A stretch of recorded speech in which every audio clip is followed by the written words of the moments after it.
मैं इमरान खान हूँ। नाजरीन, सबसे पहले हम बात करते हैं, आसिम मुनीर साहब ने एक पाकिस्तान में नया कॉन्सेप्ट मुतारिफ करवाया और वो ये कहते हैं कि ये हार्ड स्टेट है। पाकिस्तान को हार्ड स्टेट बनाना है, जो एक सॉफ्ट स्टेट का इमेज है पाकिस्तान का वो खत्म करना है। हार्ड स्टेट पाकिस्तान को बनाना है। हार्ड स्टेट एक्चुअली होती क्या है, इसके ऊपर किसी ने गौर ही नहीं किया और सिर्फ क्योंकि वो आर्मी चीफ ने बात की है तो हर बंदे ने वो बात करना शुरू कर दी।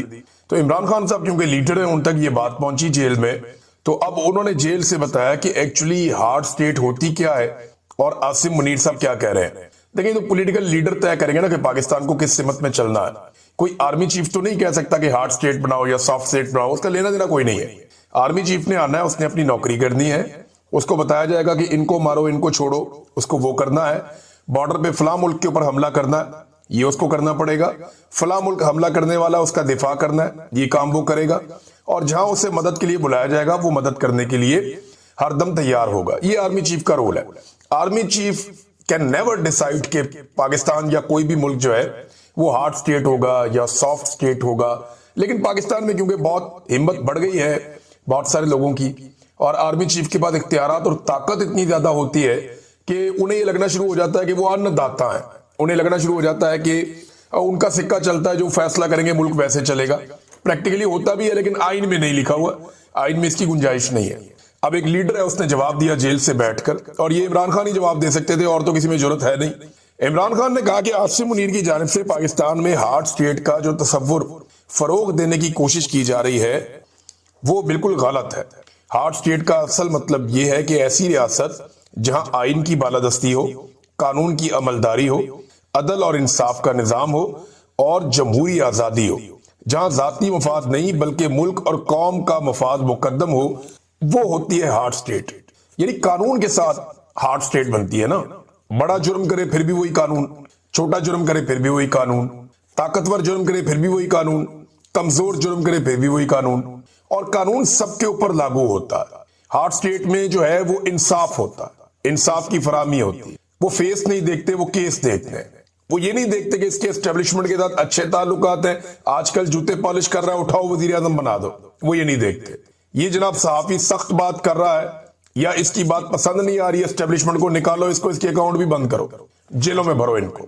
तो हार्ड स्टेट का और जो सॉफ्ट स्टेट का एक जो बिल्कुल एक गलत किस्म का इमेज बनाने की कोशिश की गई। इमरान खान साहब कह रहे हैं कि जनाब हार्ड स्टेट वो होती है जहां आइन की बालादस्ती हो, कानून की अमलदारी हो, अदल और इंसाफ का निजाम हो, जमहूरी आजादी हो, जाती मफाद नहीं बल्कि मुल्क कौम का मफाद मुकद्दम हो। जबकि आसिम मुनीर की हार्ड स्टेट से मुराद कैसी रियासत है? ये इमरान खान साहब बता रहे हैं कि आसिम मुनीर की हार्ड स्टेट से मुराद ऐसी रियासत है जहां जमहूरियत के तमाम सतूनों को कुचल कर आसिम ला नाफिज हो। याद रखें, अवाम की ताईद और हमायत के बगैर किसी भी मुल्क में हार्ड स्टेट का क्याम नामुमकिन है। जो मुजालिम आसिम लॉ के तहत ढाए जा रहे हैं, इनसे रियासत हार्ड स्टेट नहीं बल्कि इसकी जड़ें मजीद कमजोर हो रही हैं। 26 नवंबर और मुरीदके की तरह अपनी ही फौज, रेंजर्स और पुलिस के जरिए अपनी ही अवाम पर गोलियां बरसाने से कोई रियासत मजबूत नहीं हो सकती। ये इमरान खान साहब ने हार्ड एंड सॉफ्ट स्टेट के बारे में बताया कि जनाब बंदे मारने से कोई हार्ड स्टेट नहीं होती, लॉ एंड ऑर्डर के साथ होती है, रूल ऑफ लॉ के साथ होती है, सेलेक्टिव जस्टिस के साथ कोई हार्ड स्टेट नहीं होती। फिर इमरान खान साहब ने बताया कि खैबर पख्तूनख्वा के अवाम ने तहरीक इंसाफ को भरपूर मैंडेट दिया। इस मैंडेट के तहत ये मेरा आईनी और जमहूरी हक है कि सूबे की पॉलिसियां खुद मुरतब करूं, क्योंकि मैं बराह रास्त अवाम को जवाबदेह हूं। वजीर आला खैबर पख्तूनख्वा सुहेल अफरीदी का भी यही हक है कि वो मेरे साथ मुशावरत से सूबे में इन पॉलिसियों का निफाज यकीनी बनाए जिनके लिए अवाम ने हम पर एतमाद करके वोट दिया है। तहरीक इंसाफ के दौरे हुकूमत में बेहतर पॉलिसियों के बायस खैबर पख्तूनख्वा समेत मुल्क भर में अमन कायम हुआ, मगर रजीम चेंज के बाद से हालात मुसलसल बिगड़ते जा रहे हैं। मैं 3 साल से मुसलसल कहता आया हूं कि हमें दानिशमंदी और दूर अंदेशी का मुजाहरा करते हुए अफगानिस्तान के साथ पुरअमन अंदाज में मामलात आगे बढ़ाने चाहिए। अफगानिस्तान से कशीदा सूरत हाल नहायत तशवीशनाक है। नफरत और तसादुम किसी के मफाद में नहीं। अवाम के हकीकी नुमाइंदों की बनाई हुई पॉलिसियां ही दहशतगर्दी का देर पा हल निकाल सकती हैं। मेरे खिलाफ कायम झूठे और बेबुनियाद मुकदमात को जानबूझकर लटकाया जा रहा है। अलकादर ट्रस्ट केस में गुज़िश्ता 10 माह से इंसाफ का कत्ल हो रहा है। मुश्किल से 10 माह बाद केस की समाअत की तारीख मिली है, मगर जमानत का फैसला ताहाल ताखीर का शिकार है। मैं तहरीक इंसाफ के तमाम सियासी कायदीन और अरकान असम्बली और वकला को हदायत देता हूं कि अब से मेरे तमाम केसेस की अदालती कार्रवाइयों में बाकायदगी से शिरकत करें। देखिए, गंडापुर साहब के दौर में ये हो नहीं पा रहा था। ये मिर्जा अफरीदी के फार्म हाउस पे लाहौर में तो पहुंच गए, लेकिन अडियाला जेल नहीं पहुंच पाए। बहुत प्रेशर था उन पे एस्टेब्लिशमेंट का। लेकिन अब इमरान खान साहब ने वजाहत के साथ कह दिया कि अदालत के अंदर तो सारे जाएं मेरे केसों के मामलात में, MNAs, MPAs, सेनेटर्स, जो अरकान असम्बली हैं वो भी, और जो वकला हैं वो भी, और सियासी कायदीन है वो भी, समाअत के मौके पर अदालत में मौजूद रहे और इंसाफ के हुसूल तक अपनी मौजूदगी बरकरार रखें। ओपन कोर्ट के केसेस में शिरकत आपका कानूनी और जमहूरी हक है। तहरीक इंसाफ के दौरे हुकूमत में नवाज शरीफ को जेल में रोजाना कसीर तादाद में सियासी रहनुमाओं से मुलाकात की इजाजत थी। मैंने इसकी एवरेज निकाली थी, उस दौर में 22 बंदा पर डे निकली थी। यानी नवाज शरीफ की जो टोटल मुलाकातें हैं उनको जब डिवाइड किया गया उनके टोटल दिनों के ऊपर, जितना अरसा वो जेल में रहे, तो 22 मुलाकातें फी दिन थी। टका के मियां साहब की मुलाकातें होती थी, जब दिल करे तब होती थी। बड़ी तादाद में कारकुन आते थे, सुबह सुबह उन्हें लिस्ट दी जाती थी। मियां साहब उस लिस्ट के अंदर से फाइनल करते थे आज मैंने किसको मिलना और किसको नहीं मिलना। मियां साहब की तो मौजें थी बड़ी कमाल किस्म की। और वो जेल में ऐसे ही इसमें नहीं थे, वो उनका एक अलग क्लास थी। एक जेल के अंदर ही कोठियां बनी होती हैं, उनमें से एक मियां साहब को मिली हुई थी। वहां पे उनके साथ जो है उनके खिदमतगार भी थे, उनके मुआलिज भी थे, वहां उनके साथ उनके जो फिजियोथेरेपिस्ट हैं वो भी थे, अपना एक खाना पकाने वाला पूरा निजाम सारा कुछ था, और घर से खाना आता था। तो ठंडा गर्म करने वाला निजाम भी मियां साहब के पास पूरा मौजूद था वहां पे जेल में। एसी वेसी ये वो सब हर चीज थी। फैमिली को बिला रोक टोक रसाई हासिल थी, इमरान खान बता रहे हैं, बल्कि जेल में दावतों तक का एहतमाम किया जाता था। इसके बरक्स आज मुझे मुकम्मल तन्हाई में रखा जा रहा है। इससे बड़ी सियासी इंतकाम की मिसाल पाकिस्तान की तारीख में नहीं मिलती। मुझे जेल मैनुअल के मुताबिक बुनियादी सहूलियात फराम नहीं की जा रही। पिछले 10 महीनों में सिर्फ एक बार मेरे बेटों से बात करवाई गई, वो भी 3-3 मिनट के 2 मुख्तसर वक्फों से। मुझे ना सिर्फ बुनियादी इंसानी हुकूक से महरूम रखा जा रहा है, बल्कि बतौर पार्टी लीडर अपने सियासी वर्कर से मुलाकात की इजाजत भी नहीं दी जा रही। वकला, सियासी रुफका और अहले खाना से मुलाकात में भी मुसलसल रुकावटें डाली जा रही हैं। ये सरासर बुनियादी और कानूनी हकूक की खिलाफ वर्जी है। ये इमरान खान साहब ने जनाब जेल से पैगाम भेजा, ये पैगाम मैंने आपके सामने रखा। अब नाजरीन, एक और इंपॉर्टेंट चीज है, वो भी मैं आपके साथ शेयर करता हूं। राणा सनाउल्लाह साहब ने स्टेटमेंट दिया और वो ये कहते हैं, जनाब क्या जरूरत है इमरान खान को सुहेल अफरीदी से मिलवाने की। मामला ये है कि इस वक्त निजाम कोशिश कर रहा है कि वजीर आला सुहेल अफरीदी की इमरान खान साहब से मुलाकात ना हो। जब तक एक्सटेंशन नहीं हो जाती तब तक तो बिल्कुल ना हो। मामला वो क्लियर हो जाए तो फिर बेशक मिलवा दें, क्योंकि इमरान खान साहब कोई एहतजाजी तहरीक चलाने का या कोई हैवी किस्म की मूवमेंट का, कोई मोमेंटम बनाने का वो भी कह सकते हैं, ऑर्डर दे सकते हैं। तो मुलाकात ना करवाने में क्या हर्ज है, ये कहा राणा सनाउल्लाह ने। कहां लिखा है कि वजीर आला की लीडर से मुलाकात करवानी चाहिए? जेल रूल्स में एक ही बात लिखी है कि कैद शख्स से उसके करीबी रिश्तेदारों और वकील से मुलाकात करवाई जाए। राणा सनाउल्लाह साहब ने यह कहा। अब जेल रूल्स के अंदर लिखा है, ये रूल नंबर 92 है, ये पढ़ना चाहिए राणा साहब को। वकला, फैमिली, रुफका, दोस्त, लीगल एडवाइजर मिल सकते हैं। हालांकि रूल्स 1978 में बनाए गए।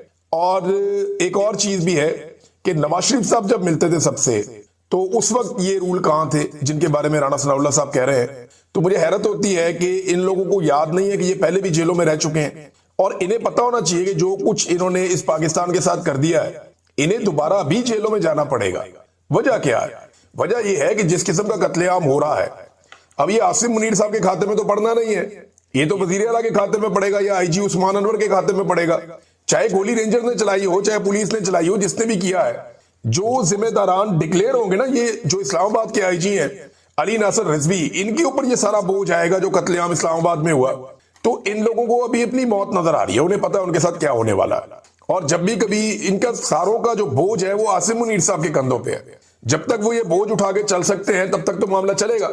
आसिम मुनीर साहब अगर इस सारे मंजरनामे से गायब होते हैं या बाहर निकलते हैं तो फिर इन सबको पूछने वाला कोई नहीं होगा। ये यतीम हो जाएंगे, मस्कीन हो जाएंगे, इन्हें बचाने वाला कोई नहीं होगा। ये सारे लोगों ने जो 2 नंबरियां की हैं, ये इन्होंने इस वक्त खुश करने के लिए की है मिलिट्री एस्टेब्लिशमेंट को, ताकि अपनी पोजीशनों के साथ खुश रहें, कामयाब रहें। अब ये एक और ट्वीट है, मैं आपको पढ़ के सुनाता हूं, ये बड़ा खौफनाक है। शाहिद असलम साहब ने किया, और देखें इस ट्वीट में बहुत सारी इंफॉर्मेशन भी है। मेरी उनसे बात भी हुई है, वो ये बात कहना नहीं चाहते खुद से, और वो बात मैं भी नहीं कहना चाहता, लेकिन हम दोनों की ये गुजारिश है कि आप इसके ऊपर इंक्वायरी करवा दें और एक साफ सुथरी इंक्वायरी करवा दें। और IG पंजाब तो ये इंक्वायरी होने नहीं देगा, लेकिन पुलिस को इस बात के ऊपर एक रिक्वेस्ट करनी चाहिए या आवाज उठानी चाहिए कि इसकी इंक्वायरी जरूर हो। अब उन्होंने लिखा गया, जरा ये देख लेंगे। टीएलपी के खिलाफ किए गए ऑपरेशन पर हुकूमती वजीर की मशकूक वजाहत के बाद अहम ओहदे पर तैनात सोर्स से बात हुई है। ये शाहिद असलम साहब की बात हुई है। थोड़े दिन पहले मैंने भी आपको सोर्सेज से कुछ इंफॉर्मेशन दी थी। अच्छा, वो ये कहते हैं कि जिस शिद्दत पसंद जमात के खिलाफ किए गए ऑपरेशन के मुतालिक इस बातचीत में परेशान कुन और खौफनाक मालूमात मिल रही हैं। खौफनाक मालूमात और परेशान कुन।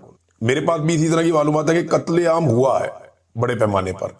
चंद एक सवाल गौर तलब है, ऑपरेशन पुलिस ने किया या रेंजर्स ने, या दोनों की मुश्तरका कार्रवाई थी? अच्छा, मेरे साथ जो पुलिस वालों ने इक्का दुक्का ने मेरे सोर्स से बात की, उन्होंने कहा जी पुलिस ने गोली नहीं चलाई, ये गोली लॉ इन्फोर्समेंट दूसरी इदारों ने चलाई है। उन्होंने रेंजर्स का नाम तो नहीं लिया, लेकिन उन्होंने कहा, जो मेरे सोर्स ने बताया, उन्होंने कहा जी पुलिस ने गोली नहीं चलाई। हाँ, एक आधे बंदे ने कहा कि वहां रेंजर्स गोली चला रही थी। शिद्दत पसंद जमात से कौन सा असला, बंदूकें और पिस्तौल और गोलियां बरामद हुए, ये भी इन्होंने सवाल उठाया। एसएचओ को लगने वाली गोलियां कौन सी थी, किस बंदूक से निकली थी? क्या पोस्टमार्टम में ये बातें सामने आएंगी कि किस बंदूक की गोली से एसएचओ साहब की जान गई? और याद रखिएगा, उन्हें बहुत सारी गोलियां लगी, एक गोली नहीं लगी एसएचओ साहब को, जिनकी शहादत हुई है वहां पे मुरीद के में। और एक को क्लेम ये भी सामने आया कि शायद वो उस वक्त यूनिफॉर्म में नहीं थे, वो गालिबन सादा कपड़ों में थे। बहरहाल अभी ये चीजें अंडर इन्वेस्टिगेशन है ना, ये होनी चाहिए इनकी। एक जुडिशियल कमीशन बने, वो हर चीज की तहकीकात करे, एक एक चीज को देखे, फोरेंसिक एविडेंस इकट्ठा किया जाए। अगर शिद्दत पसंद जमात ने अंधाधुंध फायरिंग की थी तो पुलिस पे, तो एसएचओ के अलावा और कितने पुलिस वाले जो है वो शहीद हुए वहां पे? लेकिन अगर सामने से कोई अंधाधुंध फायरिंग कर रहा है तो सिर्फ एक बंदा तो शहीद नहीं होगा, ये भी सवाल पूछा गया, और कितने पुलिस वाले शहीद हुए? शिद्दत पसंद जमात के अब तक कंफर्म्ड जांबाज लोगों को किस बंदूक की गोलियां लगी? कोई पोस्टमार्टम हुआ?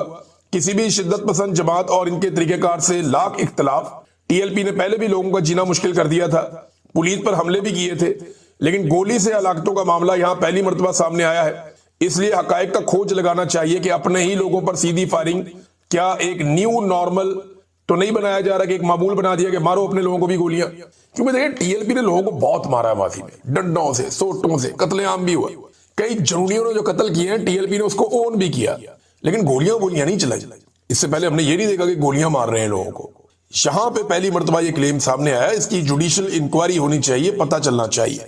बहरहाल मुफ्ती मुनीब ने मुलाकात की है, और मुलाकात के बाद मुफ्ती मुनीब साहब अब ठंड प्रोग्राम करने की कोशिश करेंगे। और उन्होंने जो एक बयान जारी किया उसमें यह भी कहा कि मोहसिन नकवी साहब ने ठंडे दिल और दिमाग से हमारी बातचीत सुनी, तसल्ली के साथ बातचीत सुनी, कुछ चीजें तय पा गई हैं, दोबारा मुलाकात होगी। तो मुफ्ती मुनीब साहब ने आपको पहले भी कहा था कि हर मर्तबा जब भी कभी कोई ऐसी सिचुएशन बनती है तो ये अपनी सर्विसेज पेश करते हैं पाकिस्तान की एस्टेब्लिशमेंट को, और उन्होंने एक मर्तबा फिर सरकारी मुल्ला होने के नाते अपनी सर्विसेज पाकिस्तान की एस्टेब्लिशमेंट को पेश कर दी हैं। अब नादरीन, एक मरियम नवाज साहब फिर पकड़ी गई एक मर्तबा। इनको पता नहीं क्या अजीबोगरीब आदत है, ये कोई ना कोई ऐसी हरकत कर देते हैं कि उसके थोड़े अरसे के बाद पकड़े जाते हैं। हाल ही में इन लोगों ने रोला डाल दिया, शोर मचा दिया कि जनाब मरियम नवाज ने बहुत बड़ा कारनामा कर दिया, और इंपीरियल कॉलेज है लंदन का, उसका कैंपस जो है वो पहुंच रहा है यहां पे लाहौर में। नवाज शरीफ आईटी सिटी में इंपीरियल कॉलेज लंदन का कैंपस बनेगा, जिसमें 300 बेड का जदीद तरीन अस्पताल भी बनाया जाएगा, जिसका संगे बुनियाद नवंबर में रखा जाएगा। और ये वज़ीर आला मरियम नवाज की ज़ेरे सदर इजलास के अंदर बताया गया।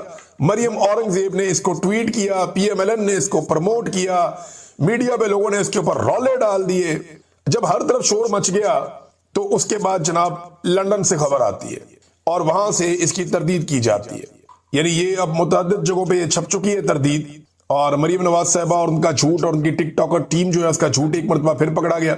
जैसे एक दौर में इनका कैलेबरी फॉन्ट पकड़ा गया था, तो अब जनाब झूठ का कोई अवार्ड हो तो इनको दे दें आप, और अगर खुशामद का कोई अवार्ड हो तो शहबाज शरीफ को दे दें आप। 19 अक्टूबर को इन्होंने जनाब बड़े ढोल बजाए और बड़ा रोला डाला कि जनाब हमने ये कर दिया और हम ये करने जा रहे हैं कि इंपीरियल कॉलेज लंदन लाहौर में अपना अस्पताल और कैंपस बनाने जा रहा है, और टका के इन्होंने इश्तिहारबाजी कर दी इसके ऊपर। लेकिन जब पाकिस्तानियों ने राब्ता किया वहां डॉक्टरों से इंपीरियल कॉलेज में बराह रास्त, तो वो सारे हैरान थे। उन्होंने कहा जी ये कब हुआ, ये खबर तो हमने कभी सुनी नहीं। उन्होंने वहां से ये क्लेम कर लिया। तो इस तरह ये मामला खुल गया, और समझ से बाहर है मेरी कि जनाब इनको इतनी जल्दी क्या होती है नाचने गाने की और झूठ बोलने की, इनको आदत क्यों है? देखिए, अगर तो बन रहा है तो वहां से खबर आ जाती है ना। अभी बहुत सारी जगहों पे ये खबर आ रही है। ये शहजाद अकबर ने ये खबर कंफर्म की है, मैं उनकी तरफ से बता रहा हूं, मैंने जाती तौर पे पता नहीं किया। और इनके अलावा जो है अरसलान बलोच साहब, उन्होंने भी ये बताया, बल्कि अब ये कुछ जगहों पे छप भी गया है। 21 अक्टूबर 2025 को उनका एक स्टेटमेंट भी आ गया है कि reports that Imperial College London plans to open a campus overseas are incorrect. जनाब उनकी तो ये तरदीद भी आ गई साफ। उन्होंने कहा जी कि Imperial College has no such plans with all the universities campuses based in the UK. हमारा तो ऐसा कोई मंसूबा ही नहीं है। अब इन्होंने जनाब यहां खबरें चला दी, रोला डाल दिया। तो इन्होंने जैसी झूठी हुकूमत है, जैसी जाली हुकूमत है, ये है ही सारे जालसाज। और अब ये एक नए किस्म के प्रोपेगेंडा लॉन्च करते हैं, यानी कभी कुछ करते हैं, कभी कोई एक आधा स्कूल सजा के उसकी वीडियो लगा देते हैं। भाई यहाँ पे हजारों स्कूल है जिनके अंदर बेसिक फैसिलिटीज नहीं है, एक आधा स्कूल सजा के उसकी वीडियो लगा के रोला डाल देते हैं। जनाब ये देखें क्या ये सरकारी स्कूल लग रहा है। आप लोगों को बेवकूफ समझते हैं, लोग रोटी को चोची कहते हैं। यानी आप एक आधा स्कूल सजाएंगे और सजा के आप उसकी वीडियो लगाएंगे और आप ये कहेंगे कि पूरा पंजाब हमने बदल दिया है। भाई यहाँ पे हजारों ऐसे स्कूल है जहां पे टीचर्स नहीं है, बेशुमार ऐसे स्कूल हैं जहां पे बच्चों के लिए बेसिक फैसिलिटीज नहीं है, स्कूलों के अंदर बाथरूम की फैसिलिटी नहीं है, स्कूलों की छतें गिरने के इम्कानात हैं बेशुमार स्कूलों की। ये सारी रिपोर्टें आ चुकी हैं, एक दफा नहीं कई मर्तबा आ चुकी हैं, लेकिन झूठ इनकी घुट्टी में पड़ा, ये हमेशा झूठ बोलते हैं। नादरीन एक चीज और मैं आपके साथ शेयर करता हूं कि हुकूमती वुज़रा ये कह रहे हैं कि सुप्रीम कोर्ट ऑफ पाकिस्तान जो है वो कुछ तरमीम को स्ट्राइक डाउन नहीं कर सकती। यानी 26वीं आईनी तरमीम जो इन्होंने की है, राणा सनाउल्लाह साहब भी ये बात कर रहे थे, बाकी लोग भी कर रहे थे कि जनाब क्योंकि पार्लियामेंट ने एक तरमीम कर ली है, लिहाजा सुप्रीम कोर्ट ऑफ पाकिस्तान जो है वो उसको खत्म नहीं कर सकती। ये अब इस वक्त की हुकूमत कह रही है। लेकिन मैं इसी हुकूमत को याद दिलाऊं कि जब हकीम सईद का कत्ल हुआ था और 1999 में, 90 की दहाई के आखिर में, हकीम सईद के कत्ल के बाद इन्होंने नून लीग वालों ने एक कानून बनाया था दहशतगर्दी का, बड़ा खौफनाक कानून बनाया था। अगर वो कानून सुप्रीम कोर्ट ऑफ पाकिस्तान उस वक्त खत्म ना करती तो नवाज शरीफ को और उसके साथियों को तैयारा साजिश केस में फांसियां हो जाती, और ये शाहिद खाकान अब्बासी साहब ने तस्लीम भी किया। तो सुप्रीम कोर्ट ऑफ पाकिस्तान पहले भी स्ट्राइक डाउन कर चुकी है, कवानीन को खत्म कर चुकी है। आइंदा भी उनके पास ये इख्तियार रहेगा, क्योंकि आइन की तशरीह का जो इख्तियार है वो सुप्रीम कोर्ट ऑफ पाकिस्तान के पास है। और अगर माजी में सुप्रीम कोर्ट ने ये पावर एक्सरसाइज ना की होती तो नवाज शरीफ और उनके साथियों को तैयारा साजिश केस में फांसियां लग जाती। लिहाजा अब सुप्रीम कोर्ट के पास उसी तरह एक इख्तियार मौजूद है। देखना यह है कि सुप्रीम कोर्ट उस इख्तियार को इस्तेमाल करती है या नहीं करती। नाज़रीन डोनाल्ड ट्रंप के कुछ स्टेटमेंट आ रहे हैं। उन्होंने कहा जी भारत अब रशिया से उतना तेल नहीं खरीदेगा, कम तेल खरीदेगा। दूसरा, मैंने इंडियन प्राइम मिनिस्टर को कहा है कि पाकिस्तान के साथ कोई जंग वंग नहीं करनी, कोई बदतमीजी नहीं करनी पाकिस्तान के साथ। और डोनाल्ड ट्रंप ने यह भी कहा कि 8 जंगें मैंने रोक दी हैं तो कोई एक आधी जंग और भी होने वाली है। अब ये इशारा किस तरफ है? मेरे ख्याल में पाकिस्तान और अफगानिस्तान की तरफ है शायद, कि ट्रंप को लगता है कि ये जंग हो जाएगी तो फिर मैं इस जंग को भी रोकूंगा, एक हुक्म जारी करूंगा और वो जंग रुक जाएगी और मुझे क्रेडिट मिल जाएगा कि मैंने 8 नहीं 9 जंगें रोक दी हैं।